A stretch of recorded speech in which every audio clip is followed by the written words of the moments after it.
এই মুহূর্তে দেখতে পাচ্ছি একটি দিনের ভাই। তো দেখা যাক দিন ভাইটি কি করছে। আসসালামু আলাইকুম রহমতুল্লাহ। তো ভাইজান বইটা দেখতে পাচ্ছি আপনারা একটু কাজ করছেন।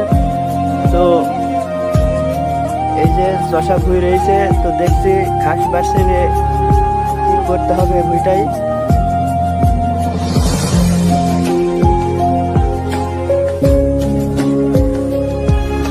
ধনিয়া চাষে এটা লাভজনক আর লাভজনক, এটার বিষয়টি একটুখানি যদি বলতেন।